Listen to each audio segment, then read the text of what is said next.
A serial killer falls into a trap set by the FBI at a concert of a popular singer. Cornered, the criminal devises a cunning escape plan. The film begins in a car, where firefighter Cooper is driving with his teenage daughter Riley to a concert of her favorite singer, Lady Raven. As they make their way from the parking lot to the concert hall, they see the tour buses from which Lady Raven is stepping out. While standing in line, Cooper notices that there are far too many SWAT officers guarding the event, but he doesn't pay it much attention. In the concert hall lobby, he films his daughter dancing with other fans to music playing from a TV. As he records, Cooper continues to notice the large number of police officers guarding the entrances and exits. Even after they take their seats, Cooper observes that there are so many cops in the building, it seems like teenage fandom has been declared the nation's #1 security threat.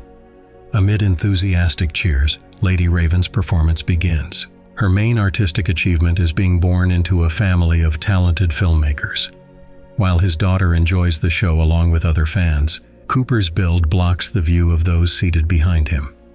He then excuses himself to the restroom, where, in an empty stall, he takes out his phone and checks a surveillance camera aimed at a captive young man named Spencer, who is suffering in some building. Later, while washing his hands, he sees hallucinations of his deceased mother. Upon exiting, he encounters the mother of one of Riley's classmates. Cooper learns that her daughter, who had been battling cancer, was chosen as a special guest on stage with the singer. Meanwhile, trucks filled with fresh SWAT units arrive at the concert venue.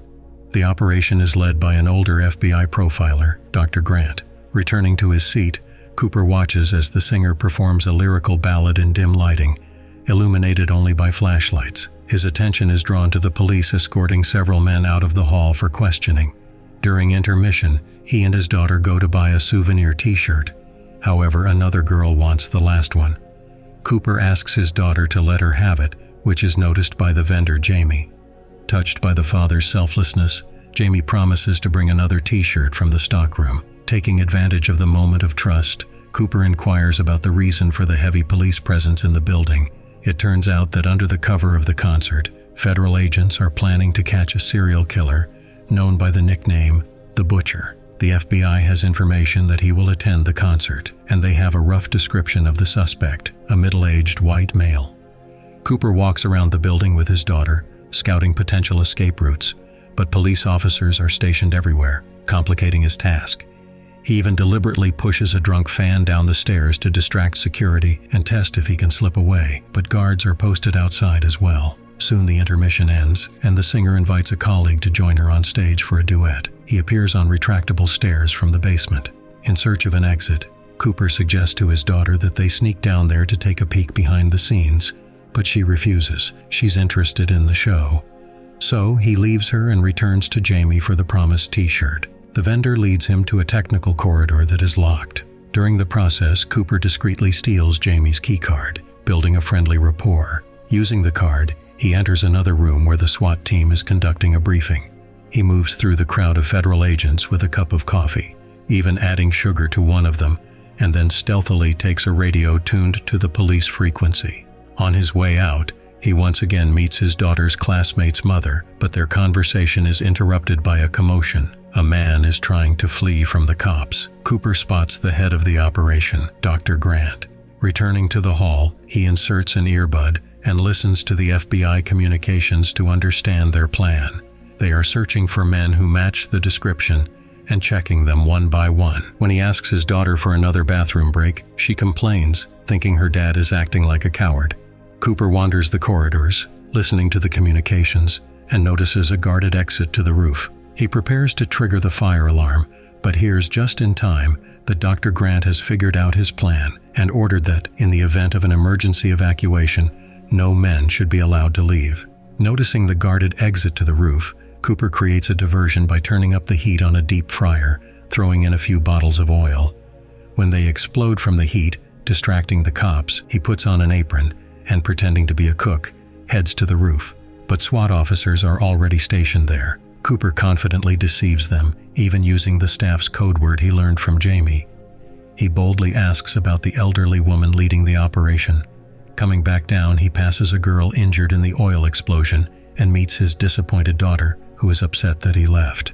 Cooper agrees to watch the rest of the concert with her, During the performance, he gets another brilliant idea. He approaches the singer's uncle, who looks exactly like her father, possibly a twin, and lies that Riley recently beat leukemia, trying to tug at his heartstrings and convince him to invite her on stage as a special guest. The plan works. Cooper and his daughter are escorted past the SWAT officers to the backstage area, given honorary guest badges. The singer's assistant gives Riley instructions on when and where to go on stage, while her father carefully scans the surroundings, looking for an escape route. When Riley is invited on stage to dance during a song, Cooper happily watches her dance while her classmate argues with her mother. When another girl is brought backstage, she is so nervous that she nearly faints. Cooper picks her up to carry her to a room behind the stage, which seems to offer an even easier way out. There, he continues to watch the concert, calculating all possible ways to avoid capture. After the concert ends, the honorary guests remain backstage because Lady Raven wants to speak with them personally. Seizing the moment, Cooper listens to the police frequency again. He realizes the situation is getting dire. No men are allowed to leave without being checked, and all exits are blocked, so he decides on a desperate move. Asking the singer for a moment to speak privately, he confesses that he is the very butcher they are all searching for. As proof, Cooper shows surveillance footage of Spencer, his latest victim, whom he can kill at the press of a button. He threatens that if Lady Raven doesn't help them get out of the concert hall, his death will be on her conscience. Understanding the seriousness of the situation, the singer decides to help the maniac. She leads him and his daughter past the SWAT officers as important guests and then drives them away in her limousine while the remaining audience is being checked at the exits under Dr. Grant's supervision. Once the car has driven far enough to safely stop, Cooper suggests they get out for a walk. But suddenly, Lady Raven asks Riley if she can come over to their house. This doesn't sit well with her father, since the singer could learn the maniac's address. However, he can't do anything about it without upsetting his daughter, who is thrilled to meet her idol. After getting their agreement, the limousine heads to the suburban house, where the other half of the family, Cooper's wife, Rachel, and his son, Logan, are already waiting. Despite Cooper's hidden dislike for the singer, which he carefully conceals from his family, she is invited into the house. During dinner, she talks about the operation to capture the butcher. Intelligence agencies learned that the maniac planned to attend her concert. They found one of his hideouts through an anonymous tip, where they also discovered a ticket receipt. The FBI profiler created a psychological profile of the suspect. A white, middle-aged man with a tendency towards obsessive-compulsive disorder and possible issues with his mother, as she was the first to notice his sociopathy. After listening to a lot of flattery, Cooper wants to escort the guest out, but she stalls by suggesting they play a song on the family piano together with Riley. While the happy girl plays a duet with the star, Cooper records everything on his phone. When they finish, Lady Raven suggests taking a selfie and takes his phone. After the photo, she quickly asks to use the bathroom without returning the device. Despite all his pleas, the maniac does not reveal his true nature in front of his family. Locked in the bathroom, the singer activates a surveillance app. Thanks to the two-way communication, she learns from Spencer that the kidnapper is holding him in a house with blue doors next to a broken lion statue. Lady Raven starts a live stream on social media, telling her followers that they need to find the broken lion statue and the house with blue doors nearby, then call the police. She also texts her driver to alert the cops. Throughout this time, Cooper politely knocks on the door but does not break it down. By the time the conversation ends, the killer finally opens the door, but his family is not there. He has locked them in a room upstairs. Checking the phone, the maniac realizes Spencer has already been rescued, and there is no one in the building. He then takes the singer to the garage to leave. Once in the car, he admits he knows he is a deranged monster and plans to take his own life. At some point, as he opens the gate, he sees his entire family outside, scared and confused. Not wanting to frighten the children any further, he lets Lady Raven go but stays behind, waiting for the police. When the cops arrive for his family and the singer hides in her limousine, watching the assault on the house, the feds find only a secret underground passage, through which the cunning maniac has already escaped. Not waiting for the outcome, Lady Raven's limousine drives off. After driving some distance, it stops, and it turns out Cooper, disguised as a SWAT officer, is behind the wheel. He cuffs the star to a handrail and takes her to another hideout. Stuck in traffic, the maniac notices that the singer has opened the window to her fans and asked them to call the police. He closes the window, but the singer breaks the handrail and escapes into the safety of the crowd. Soon, a SWAT team arrives at the scene, surrounding the limousine and shooting out all the tires, just in case. The feds offer the driver a chance to exit and surrender. Not getting a response, the SWAT team opens fire, but it turns out no one is inside, just a dummy made of boxes and a helmet.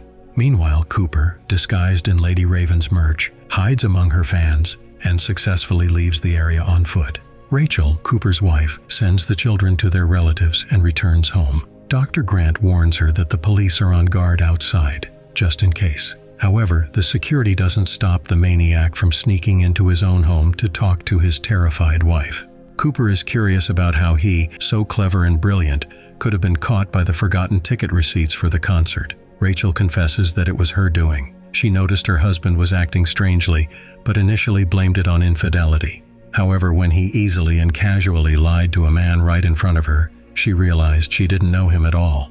Putting the pieces together and following him to one of his hideouts, she understood he was the butcher. She then planted the tickets in his lair and anonymously tipped off the police, leading to this series of events. Cooper is ready to deal with his wife, carefully removing his shirt to avoid getting bloodstains on it, but she suggests having a piece of cake to celebrate their daughter's concert visit.